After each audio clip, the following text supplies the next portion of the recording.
The Valley of the Beast by Algernon Blackwood.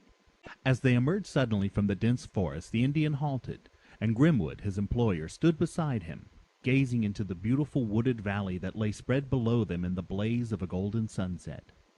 Both men leaned upon their rifles, caught by the enchantment of the unexpected scene. "We camp here," said Tushali abruptly after a careful survey. "Tomorrow we make a plan." He spoke excellent English. The note of decision, almost of authority in his voice, was noticeable, but Grimwood set it down to the natural excitement of the moment. Every track they had followed during the last 2 days, but one track in particular as well, had headed straight for this remote and hidden valley, and the sport promised to be unusual. "That's so," he replied in the tone of one giving an order. "You can make camp ready at once." And he sat down on a fallen hemlock to take off his moccasin boots and grease his feet that ached from the arduous day now drawing to a close. Though under ordinary circumstances he would have pushed on for another hour or two, he was not averse to a night here, for exhaustion had come upon him during the last bit of rough going. His eye and muscles were no longer steady, and it was doubtful if he could have shot straight enough to kill. He did not mean to miss a second time. With his Canadian friend Iredale, the latter's half-breed, and his own Indian, Tushali, the party had set out 3 weeks ago to find the wonderful big moose the Indians reported were traveling in the Snow River country. They soon found that the tale was true. Tracks were abundant.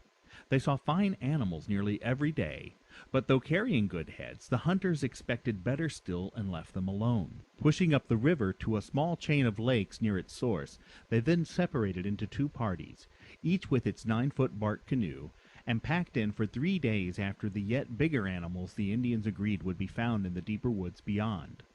Excitement was keen, expectation keener still. The day before they separated, Iredale shot the biggest moose of his life, and its head, bigger even than the grand Alaskan heads, hangs in his house today. Grimwood's hunting blood was fairly up. His blood was of the fiery, not to say ferocious, quality. It almost seemed he liked killing for its own sake. 4 days after the party broke into 2, he came upon a gigantic track, whose measurements and length of stride keyed every nerve he possessed to its highest tension. Tushali examined the tracks for some minutes with care. "It is the biggest moose in the world," he said at length, a new expression on his inscrutable red visage. Following it all that day, they yet got no sight of the big fellow that seemed to be frequenting a little marshy dip of country, too small to be called valley, where willow and undergrowth abounded. He had not yet scented his pursuers. They were after him again at dawn. Toward the evening of the 2nd day, Grimwood caught a sudden glimpse of the monster among a thick clump of willows, and the sight of the magnificent head that easily beat all records set his heart beating like a hammer with excitement. He aimed and fired, but the moose, instead of crashing, went thundering away through the farther scrub and disappeared, the sound of his plunging canter presently dying away. Grimwood had missed, even if he had wounded. They camped, and all next day, leaving the canoe behind, they followed the huge track, but though finding signs of blood, these were not plentiful, and the shot had evidently only grazed the animal. The traveling was of the hardest. Toward evening, utterly exhausted, the spoor led them to the ridge they now stood upon, gazing down into the enchanting valley that opened at their feet. The giant moose had gone down into this valley. He would consider himself safe there. Grimwood agreed with the Indian's judgment. They would camp for the night and continue at dawn the wild hunt after the biggest moose in the world. Supper was over, the small fire used for cooking dying down, when Grimwood became first aware that the Indian was not behaving quite as usual. What particular detail drew his attention is hard to say. He was a slow-witted, heavy man, full-blooded, unobservant. A fact had to hurt him through his comfort, through his pleasure, before he noticed it. Yet anyone else must have observed the changed mood of the redskin long ago. Tushali had made the fire, fried the bacon, served the tea, and was arranging the blankets, his own and his employer's, before the latter remarked upon his silence. Tushali had not uttered a word for over an hour and a half, since he had first set eyes upon the new valley, to be exact. and his employer now noticed the unaccustomed silence because after food he liked to listen to wood talk and hunting lore. "Tired out, aren't you?" said Big Grimwood, looking into the dark face across the firelight. He resented the absence of conversation now that he noticed it. He was overweary himself. He felt more irritable than usual, though his temper was always vile. "Lost your tongue, eh?" He went on with a growl as the Indian returned his stare with solemn, expressionless face. That dark, inscrutable look got on his nerves a bit. "Speak up, man!" he exclaimed sharply. "What's it all about?" The Englishman had at last realized that there was something to speak up about. The discovery, in his present state, annoyed him further. Tushali stared gravely, but made no reply. The silence was prolonged almost into minutes. Presently the head turned sideways, as though the man listened. The other watched him very closely, anger growing in him. But it was the way the redskin turned his head, keeping his body rigid, that gave the jerk to Grimwood's nerves, providing him with a sensation he had never known in his life before. It gave him what is generally called the goose flesh. It seemed to jangle his entire system, yet at the same time made him cautious. He did not like it. This combination of emotions puzzled him. "Say something, I tell you!" he repeated in a harsher tone, raising his voice.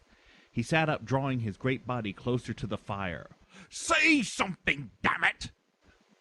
His voice fell dead against the surrounding trees, making the silence of the forest unpleasantly noticeable. Very still the great woods stood about them. There was no wind, no stir of branches. Only the crackle of a snapping twig was audible from time to time, as the nightlife moved unwarily sometimes, watching the humans round their little fire. The October air had a frosty touch that nipped. The redskin did not answer. No muscle of his neck nor of his stiffened body moved. He seemed all ears. "Well?" repeated the Englishman, lowering his voice this time instinctively. "What do you hear, goddammit?" The touch of odd nervousness that made his anger grow betrayed itself in his language. Tushali slowly turned his head back again to its normal position, the body rigid as before. "I hear nothing, Mr. Grimwood," he said, gazing with quiet dignity into his employer's eyes. This was too much for the other, a man of savage temper at the best of times. He was the type of Englishman who held strong views as to the right way of treating inferior races. "That's a lie, Tushali, and I won't have you lie to me. Now what was it? Tell me at once." "I hear nothing," repeated the other. "I only think." "And what is it you're pleased to think?" Impatience made a nasty expression round the mouth. "I go not," was the abrupt reply, unalterable decision in the voice. The man's rejoinder was so unexpected that Grimwood found nothing to say at first. For a moment he did not take its meaning. His mind, always slow, was confused by impatience, also by what he considered the foolishness of the little scene. Then, in a flash, he understood. But he also understood the immovable obstinacy of the race he had to deal with. Tushali was informing him that he refused to go into the valley where the big moose had vanished, and his astonishment was so great at first that he merely sat and stared. No words came to him. "It is," said the Indian, but used a native term. "What's that mean?" Grimwood found his tongue, but his quiet tone was ominous. "Mr. Grimwood, it means the Valley of the Beast," was the reply in a tone quieter still. The Englishman made a genuine effort at self-control. He was dealing, he forced himself to remember, with a superstitious redskin. He knew the stubbornness of the type.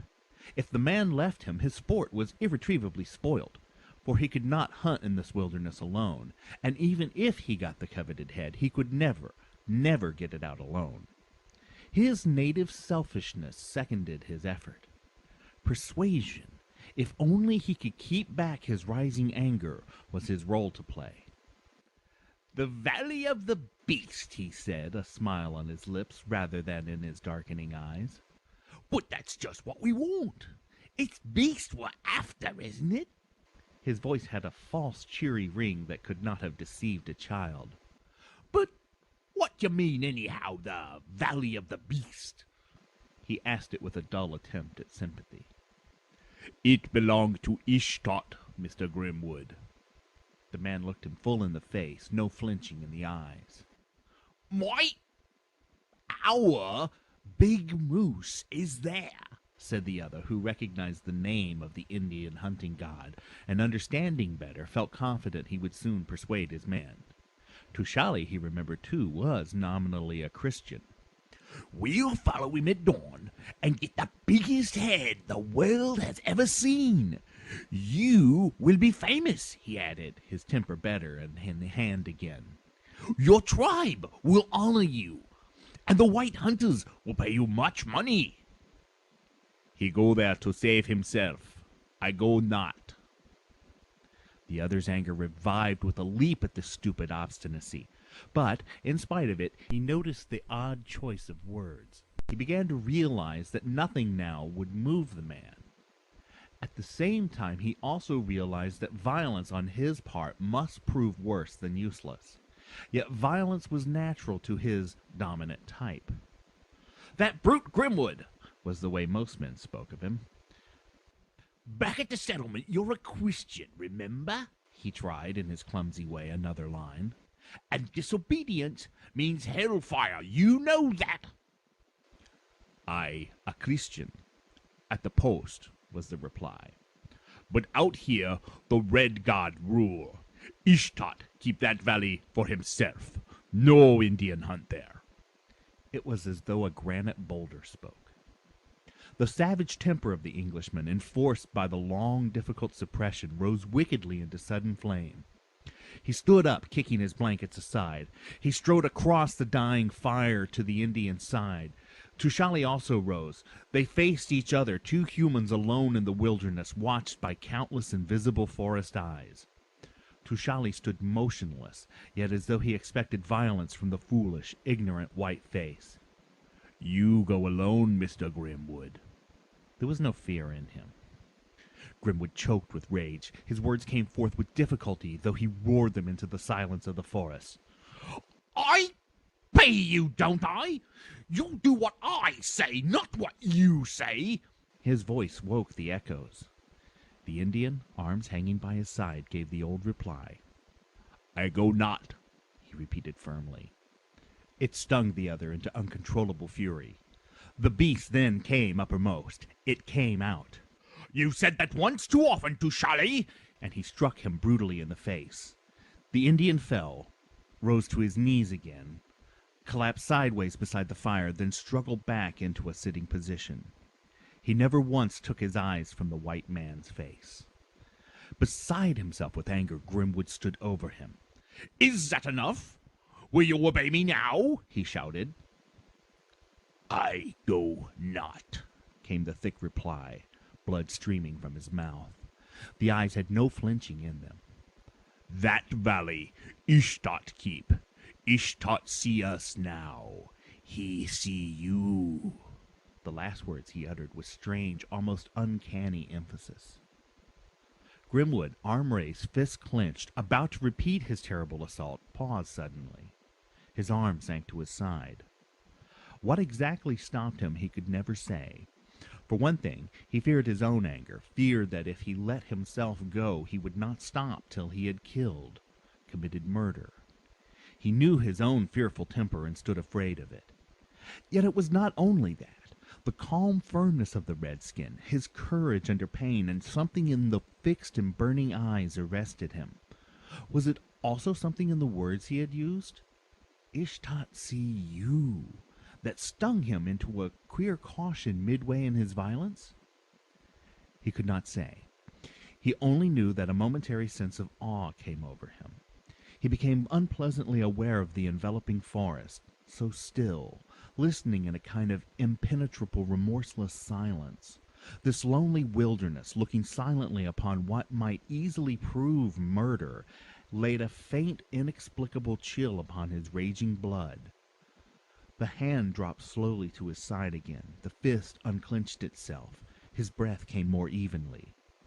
Look you here, he said, adopting without knowing it the local way of speech. I ain't a bad man, though your going on do make a man damn tired. I'll give you another chance. His voice was sullen, but a new note in it surprised even himself. I'll do that. You can have the night to think it over, Tushali. See? Talk it over with your... He did not finish the sentence. Somehow the name of the red-skinned god refused to pass his lips. He turned away, flung himself into his blankets, and in less than 10 minutes, exhausted as much by his anger as by the day's hard going, he was sound asleep. The Indian, crouching beside the dying fire, had said nothing. Night held the woods. The sky was thick with stars. The life of the forest went about its business quietly, with that wondrous skill which millions of years had perfected. The redskin, so close to this skill that he instinctively used and borrowed from it, was silent, alert, and wise, his outline as inconspicuous as though he merged, like his four-footed teachers, into the mass of the surrounding bush. He moved perhaps, yet nothing knew he moved. His wisdom, derived from that eternal ancient mother who from infinite experience makes no mistakes, did not fail him. His soft tread made no sound. His breathing, as his weight, was calculated. The stars observed him, but they did not tell. The light air knew his whereabouts, yet without betrayal. The chill dawn gleamed at length between the trees, lighting the pale ashes of an extinguished fire, also of a bulky, obvious form beneath a blanket. The form moved clumsily. The cold was penetrating. And that bulky form moved because a dream had come to trouble it. A dark figure stole across its confused field of vision. The form started, but it did not wake. The figure spoke. "Take this," it whispered, handing a little stick curiously carved. "It is the totem of great Ishtar. In the valley all memory of the white gods will leave you. Call upon Ishtar. Call upon him if you dare." And the dark figure glided away out of the dream and out of all remembrance. 2.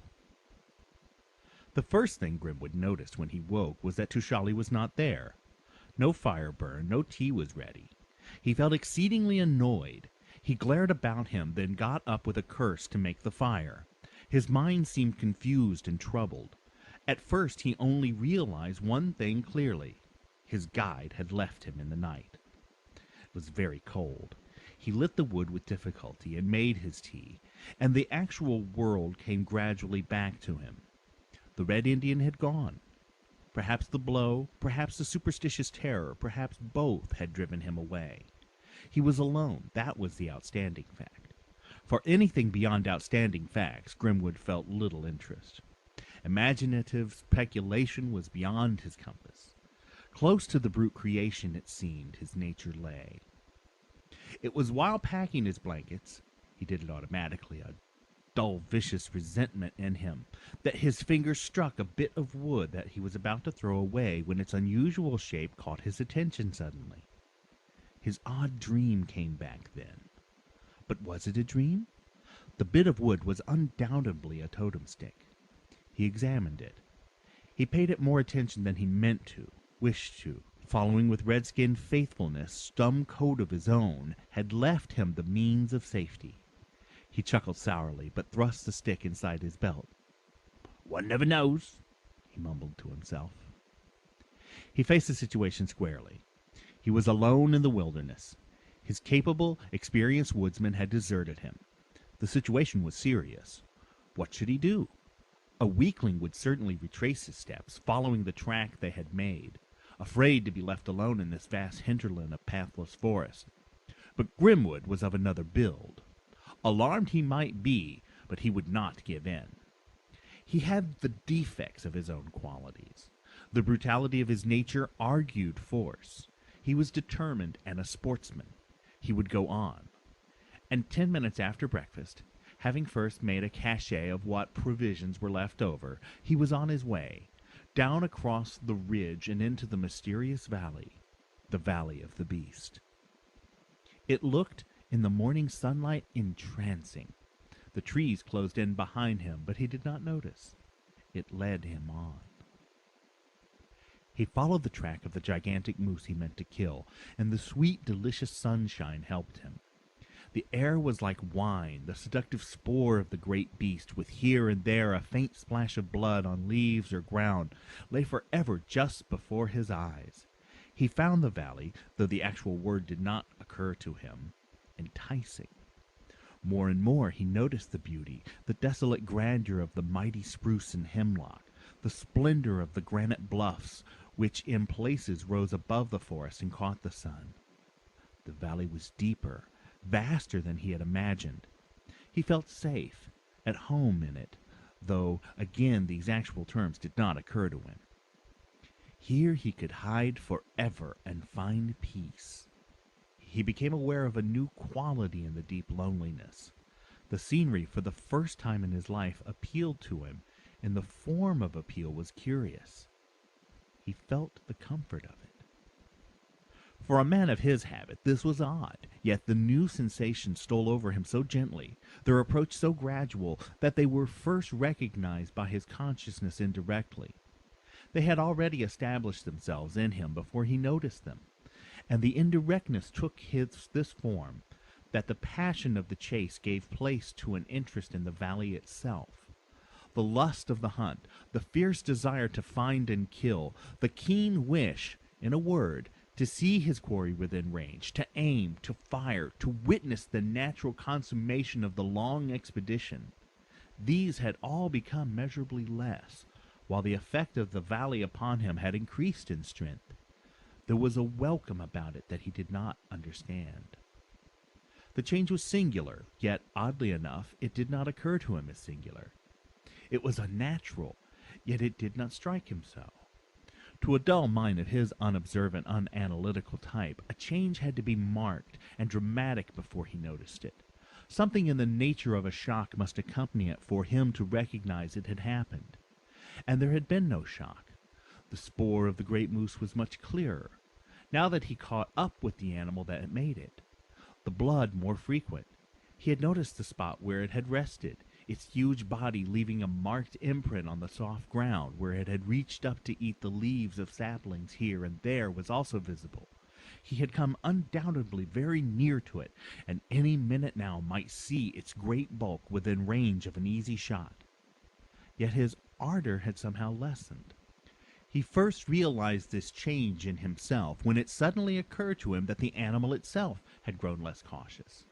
It must scent him easily now, since a moose, its sight being indifferent, depends chiefly for its safety upon its unusually keen sense of smell, and the wind came from behind him.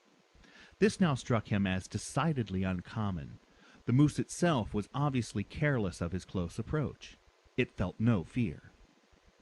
It was this inexplicable alteration in the animal's behavior that made him recognize, at last, the alteration in his own. He had followed it now for a couple of hours, and had descended some 800 to 1,000 feet. The trees were thinner and more sparsely placed. There were open, park-like places where silver birch, sumac, and maple splashed their blazing colors, and a crystal stream, broken by many waterfalls, foamed past toward the bed of the great valley, yet another 1,000 feet below. By a quiet pool against some overarching rocks, the moose had evidently paused to drink, paused at its leisure, moreover. Grimwood, rising from a close examination of the direction the creature had taken after drinking, the hoof marks were fresh and very distinct in the marshy ground about the pool, looked suddenly straight into the great creature's eyes. It was not 20 yards from where he stood, yet he had been standing on that spot for at least 10 minutes, caught by the wonder and loneliness of the scene. The moose, therefore, had been close beside him all this time. It had been calmly drinking, undisturbed by his presence, unafraid. The shock came now, the shock that woke his heavy nature into realization. For some seconds, probably for minutes, he stood rooted to the ground, motionless, hardly breathing. He stared as though he saw a vision. The animal's head was lowered, but turned obliquely somewhat, so that the eyes, placed sideways in its great head, could see him properly. Its immense proboscis hung as though stuffed upon an English wall. He saw the forefeet planted wide apart, the slope of the enormous shoulders dropping back toward the fine hindquarters and lean flanks. It was a magnificent bull. The horns and head justified his wildest expectations. They were superb, a record specimen, and a phrase, where had he heard it? Ran vaguely as from far distance through his mind. The biggest moose in the world. There was the extraordinary fact, however, that he did not shoot, nor feel the wish to shoot. The familiar instinct, so strongly hitherto in his blood, made no sign. The desire to kill, apparently, had left him. To raise his rifle, aim, and fire had become suddenly an absolute impossibility. He did not move. The animal and the human stared into each other's eyes for a length of time whose interval he could not measure. Then came a soft noise close behind him. The rifle had slipped from his grasp and fallen with a thud into the mossy earth at his feet. And the moose, for the first time now, was moving. With slow, easy stride, its great weight causing a squelching sound as the feet drew out of the moist ground, it came towards him, the bulk of the shoulders giving it an appearance of swaying like a ship at sea. It reached his side. It almost touched him. The magnificent head bent low. The spread of the gigantic horns lay beneath his very eyes. He could have patted it, stroked it. He saw, with a touch of pity, that blood trickled from a sore in its left shoulder, matting the thick hair. It sniffed the fallen rifle. Then, lifting its head and shoulders again, it sniffed the air, this time with an audible sound that shook from Grimwood's mind the last possibility that he witnessed a vision or dreamed a dream. One moment it gazed into his face, its big brown eyes shining and unafraid, then turned abruptly and swung away at a speed ever rapidly increasing across the park-like spaces till it was lost, finally in the dark tangle of undergrowth beyond. And the Englishman's muscles turned to paper, his paralysis passed, his legs refused to support his weight, and he sank heavily to the ground. 3. It seems he slept long and heavily. He sat up, stretched himself, yawned and rubbed his eyes. The sun had moved across the sky, for the shadows he saw now ran from west to east, and there were long shadows. He had slept evidently for hours, and evening was drawing in. He was aware that he felt hungry. In his pouch-like pockets he had dried meat, sugar, matches, tea, and the little billy that never left him. He would make a fire, boil some tea, and eat. But he took no steps to carry out his purpose. He felt disinclined to move. He sat thinking. What was he thinking about? He did not know. He could not say exactly. It was more like fugitive pictures that passed across his mind. Who and where was he? This was the Valley of the Beast, that he knew. He felt sure of nothing else. How long had he been here, and where had he come from, and why? The questions did not linger for their answers, almost as though his interest in them was merely automatic. He felt happy, peaceful, unafraid. He looked about him, and the spell of this virgin forest came upon him like a charm. Only the sound of falling water, the murmur of wind sighing among innumerable branches, broke the enveloping silence. Overhead, beyond the crests of the towering trees, a cloudless evening sky was paling into transparent orange, opal, mother of pearl. He saw buzzards soaring lazily. A scarlet tanager flashed by. Soon would the owls begin to call, and the darkness fall like a sweet black veil and hide all detail, while the stars sparkled in their countless thousands. A glint of something that shone upon the ground caught his eye. A smooth, polished strip of rounded metal. His rifle. And he started to his feet impulsively, yet not knowing exactly what he meant to do. At the sight of the weapon, something had leaped to life in him, then faded out, died down, and was gone again. I'm... he began muttering to himself, but could not finish what he was about to say. His name had disappeared completely. I'm in the Valley of the Beast, he repeated in place of what he sought but could not find. This fact, that he was in the Valley of the Beast, seemed the only positive island of knowledge that he had. About the name something known and familiar clung, though the sequence that had led up to it he could not trace. Presently, nevertheless, he rose to his feet, advanced a few steps, stooped, and picked up the shining metal thing, his rifle. He examined it a moment, a feeling of dread and loathing rising in him, a sensation of almost horror that made him tremble. Then, with a convulsive movement that betrayed an intense reaction of some sort he could not comprehend, he flung the thing far from him into the foaming torrent. He saw the splash it made. He also saw that same instant a large grizzly bear swing heavily along the bank not a dozen yards from where he stood. It too heard the splash, for it started, ruined, paused a second, then changed its direction and came toward him. It came up close. Its fur brushed his body. It examined him leisurely, as the moose had done, sniffed, half rose upon its terrible hind legs, opened its mouth so that red tongue and gleaming teeth were plainly visible, then flopped back upon all fours again with a deep growl that yet had no anger in it, and swung off at a quick trot back to the bank of the torrent. He had felt its hot breath upon his face, but he had felt no fear. The monster was puzzled, but not hostile. It disappeared. "They know not." He sought for the word man, but could not find it. "They have never been hunted." The words ran through his mind, if perhaps he was not entirely certain of their meaning.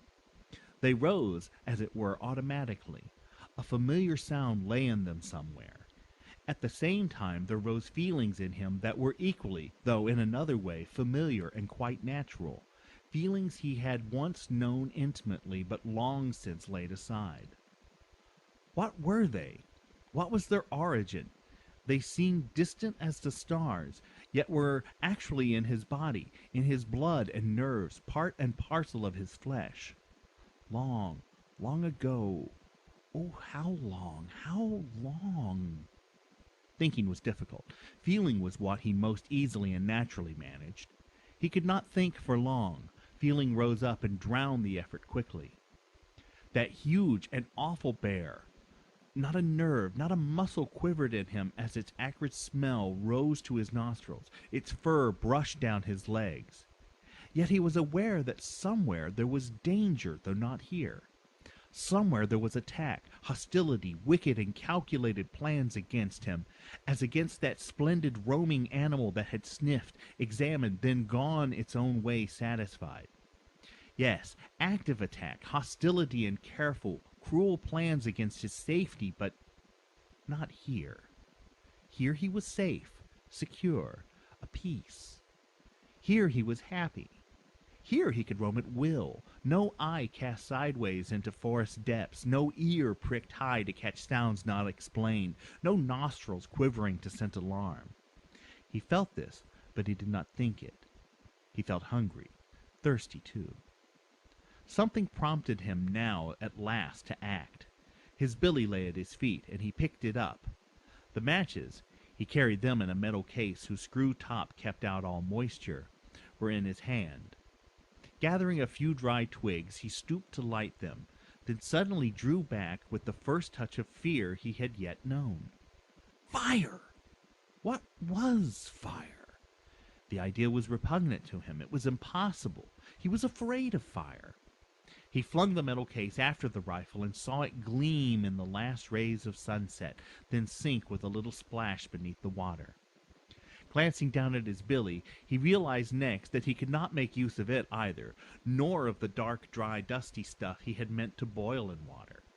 He felt no repugnance, certainly no fear in connection with these things, only he could not handle them. He did not need them. He had forgotten, yes, forgotten what they meant exactly. This strange forgetfulness was increasing in him rapidly, becoming more and more complete with every minute. Yet his thirst must be quenched. The next moment he found himself at the water's edge. He stooped to fill his billy, paused, hesitated, examined the rushing water, then abruptly moved a few feet higher up the stream, leaving the metal can behind him. His handling of it had been oddly clumsy, his gestures awkward, even unnatural. He now flung himself down with an easy, simple motion of his entire body, lowered his face to a quiet pool he had found, and drank his fill of the cool, refreshing liquid. but though unaware of the fact, he did not drink. He lapped. Then, crouching where he was, he ate the meat and sugar from his pockets, lapped more water, moved back a short distance again into the dry ground beneath the trees, but moved this time without rising to his feet, curled his body into a comfortable position and closed his eyes again to sleep. No single question now raised its head to him. He felt contentment, satisfaction only. He stirred, shook himself open half an eye, and saw, as he had felt already in slumber, that he was not alone. In the park-like spaces in front of him, as in the shadowed fringe of the trees at his back, there was sound and movement, the sound of stealthy feet, the movement of innumerable dark bodies. There was the pad and tread of animals, the stir of backs of smooth and shaggy beasts in countless numbers. Upon this host fell the light of a half-moon sailing high in a cloudless sky. The gleam of stars, sparkling in the clear night air like diamonds, shone reflected in hundreds of ever-shifting eyes, most of them but a few feet above the ground. The whole valley was alive. He sat upon his haunches, staring, but staring in wonder, not in fear, though the foremost of the great host were so near that he could have stretched an arm and touched them. It was an ever-moving, ever-shifting throng he gazed at, spellbound in the pale light of moon and stars, now fading slowly towards the approaching dawn. And the smell of the forest itself was not sweeter to him in that moment than the mingled perfume, raw, pungent, acrid, of this furry host of beautiful wild animals that moved like a sea, with a strange murmuring too, like sea, as the myriad feet and bodies passed to and fro together. Nor was the gleam of the starry phosphorescent eyes less pleasantly friendly than those happy lamps that light home-lost wanderers to cozy rooms and safety. Through the wild army, in a word, poured to him the deep comfort of the entire valley, a comfort which held both the sweetness of invitation and the welcome of some magical homecoming. No thoughts came to him, but feeling rose in a tide of wonder and acceptance. He was in his rightful place. His nature had come home. There was this dim, vague consciousness in him that after long, futile straying in another place where uncongenial conditions had forced him to be unnatural and therefore terrible, he had returned at last where he belonged. Here, in the valley of the beast, he had found peace, security, and happiness. He was at last himself.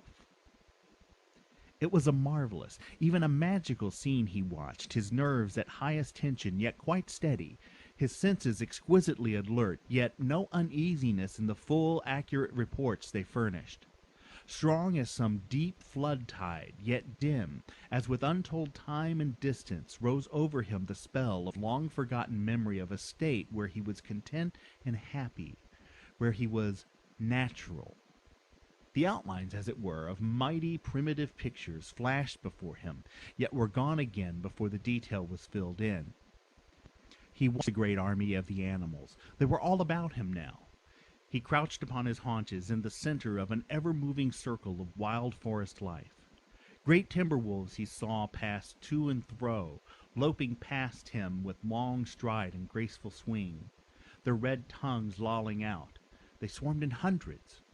Behind, yet mingling freely with them, rolled the huge grizzlies, not clumsy as their uncouth bodies promised, but swiftly, lightly, easily, their half-tumbling gait masking agility and speed. They gamboled, sometimes they rose and stood half upright. They were comely in their mass and power. They rolled past him so close that he could touch them. And the black bear and the brown went with them, bears beyond counting, monsters and little ones, a splendid multitude. Beyond them, yet only a little farther back, where the park-like spaces made free movement easier, rose a sea of horns and antlers like a miniature forest in the silvery moonlight. The immense tribe of deer gathered in vast throngs beneath the starlit sky. Moose and caribou he saw, the mighty wapiti, and the smaller deer in their crowding thousands. He heard the sound of meeting horns, the tread of innumerable hoofs, the occasional pawing of the ground as the bigger creatures maneuvered for more space about them. A wolf, he saw, was licking gently at the shoulder of a great bull moose that had been injured.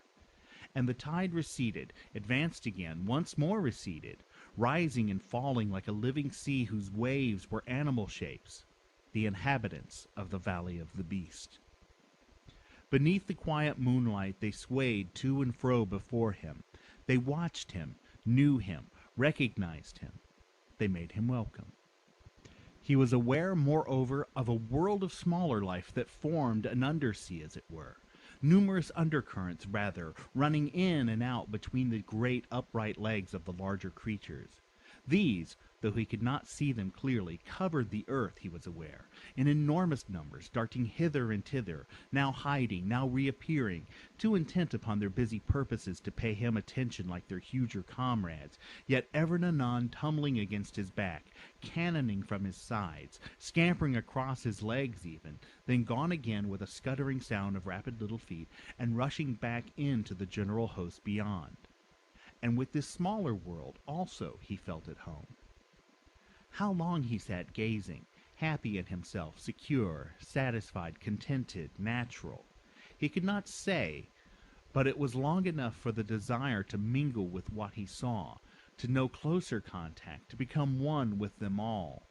Long enough for this deep, blind desire to assert itself, so that at length he began to move from his mossy seat towards them, to move, moreover, as they moved, and not upright on 2 feet. The moon was lowered now, just sinking behind a towering cedar whose ragged crest broke its light into silvery spray. The stars were a little paler, too. A line of faint red was visible beyond the heights at the valley's eastern end. He paused and looked about him as he advanced slowly, aware that the host already made an opening in their ranks, and that the bear even nosed the earth in front, as though to show the way that was easiest to follow. Then suddenly a lynx leaped past him into the low branches of a hemlock, and he lifted his head to admire its perfect poise. He saw in the same instant the arrival of the birds, the army of the eagles, hawks, and buzzards, birds of prey, the awakening flight that just precedes the dawn. He saw the flock in streaming lines, hiding the whitening stars a moment as they passed with a prodigious whir of wings. There came the hooting of an owl from the tree immediately overhead where the lynx now crouched, but not maliciously, along its branch. He started. He half rose to an upright position. He knew not why he did so, knew not exactly why he started, but in the attempt to find his new, and it now seemed his unaccustomed balance, one hand fell against his side and came in contact with a hard, straight thing that projected awkwardly from his clothing. He pulled it out, feeling it all over with his fingers. It was a little stick. He raised it nearer to his eyes, examined it in the light of dawn now growing swiftly, remembered or half-remembered what it was, and stood stock still. The totem stick, he mumbled to himself, yet audibly finding his speech, and finding another thing, a glint of peering memory, for the first time since entering the valley. A shock of fire ran through his body. He straightened himself, aware that a moment before he had been crawling upon his hands and knees. It seemed that something broke in his brain, lifting a veil, flinging a shutter free, and memory peered dreadfully through the widening gap. I'm Grimwood, his voice uttered, though below his breath. Tushally's left me. I'm alone. He was aware of a sudden change in the animals surrounding him. A big gray wolf sat 3 feet away, glaring into his face. At its side, an enormous grizzly swayed itself from one foot to the other. Behind it, as if looking over its shoulder, loomed a giant wapiti, its horns merged in the shadows of the drooping cedar boughs. But the northern dawn was nearer, the sun already close to the horizon. He saw details with sharp distinctness now. The great bear rose, balancing a moment on its massive hindquarters, then took a step towards him, its front paws spread like arms. Its wicked head lolled horribly as a huge bull moose, lowering its horns as if about to charge, came up with a couple of long strides and joined it. A sudden excitement ran quivering over the entire host. The distant ranks moved in a new, unpleasant way. 1,000 heads were lifted, ears were pricked, a forest of ugly muzzles pointed up to the wind. And the Englishman, beside himself suddenly with a sense of ultimate terror that saw no possible escape, stiffened and stood rigid. The horror of his position petrified him. Motionless and silent, he faced the awful army of his enemies, while the white light of breaking day added fresh ghastliness to the scene which was the setting for his cruel death in the Valley of the Beast. Above him crouched the hideous lynx, ready to spring the instant he sought safety in the tree. Above it again he was aware of 1,000 talons of steel, fierce hooked beaks of iron, and the angry beating of prodigious wings. He reeled, for the grizzly touched his body with its outstretched paw. The wolf crouched just before its deadly spring. In another second he would have been torn to pieces, crushed, devoured, when terror, operating naturally as ever, released the muscles of his throat and tongue. He shouted with what he believed was his last breath on earth. He called aloud in his frenzy. It was a prayer to whatever gods there be. It was an anguish cry for help to heaven. Ishtar! Great Ishtar, help me! His voice rang out while his hand still clutched the forgotten totem stick. And the red heaven heard him. Grimwood that same instant was aware of a presence that, but for his terror of the beast, must have frightened him into sheer unconsciousness. A gigantic red Indian stood before him. Yet while the figure rose close in front of him, causing the birds to settle and the wild animals to crouch quietly where they stood, it rose also from a great distance, for it seemed to fill the entire valley with its influence, its power, its amazing majesty. In some way, moreover, that he could not understand, its vast appearance included the actual valley itself with all its trees, its running streams, its open spaces, and its rocky bluffs. These marked its outline, as it were, the outline of a superhuman shape. There was a mighty bow, there was a quiver of enormous arrows, there was this red-skinned figure to whom they belonged. Yet the appearance, the outline, the face and figure too, these were the valley, and when the voice became audible, it was the valley itself that uttered the appalling words. It was the voice of trees and wind, and of running, falling water that woke the echoes in the Valley of the Beast, as in that same moment the sun topped the ridge and filled the scene, the outline of the majestic figure too, with a flood of dazzling light. You have shed blood in this my valley. I will not save! The figure melted away into the sunlit forest, merging with the newborn day. But Grimwood saw close against his face the shining teeth. Hot, fetid breath passed over his cheeks. A power enveloped his whole body as though a mountain crushed him. He closed his eyes. He fell. A sharp, crackling sound passed through his brain, but already unconscious, he did not hear it. His eyes opened again, and the first thing they took in was fire. He shrank back instinctively. It's all right, old man. We'll bring you round. Nothing to be frightened about. He saw the face of Iredell looking down into his own. Behind Iredell stood Tushali. His face was swollen. Grimwood remembered the blow. The big man began to cry. Painful still, is it? Iredell said sympathetically. Here, swallow a little more of this. It'll set you right in no time. Grimwood gulped down the spirit. He made a violent effort to control himself, but was unable to keep the tears back. He felt no pain. It was his heart that ached, though why or wherefore he had no idea. I'm all to pieces, he mumbled, ashamed, yet somehow not ashamed. My nerves are rotten. What's happened? There was as yet no memory in him. You've been hugged by a bear, old man. But no bones broken. Tushali saved you. He fired in the nick of time. A brave shot, for he might easily have hit you instead of the brute. The other brute, whispered Grimwood as the whiskey worked in him and memory came slowly back. Where are we? He asked presently, looking about him.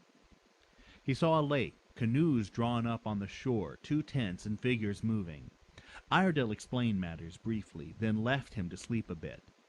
Tushali, it appeared, traveling without rest, had reached Iredale's camping ground 24 hours after leaving his employer.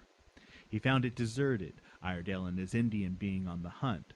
When they returned at nightfall, he had explained his presence in his brief native fashion. "He struck me, and I quit. He hunt now alone in Ishtat's Valley of the Beast. He is dead, I think.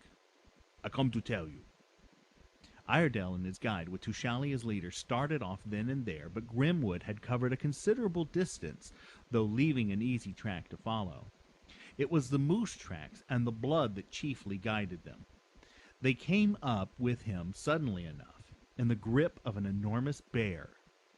It was Tushali that fired. The Indian lives now in easy circumstances, all his needs cared for, while Grimwood, his benefactor, but no longer his employer, has given up hunting. He is a quiet, easy-tempered, almost gentle sort of fellow, and people wonder rather why he hasn't married. Just the fellow to make a good father, is what they say. So kind, good-natured, and affectionate. Among his pipes, in a glass case over the mantelpiece, hangs a totem stick. He declares it saved his soul, but what he means by the expression he has never quite explained. End of The Valley of the Beast by Algernon Blackwood.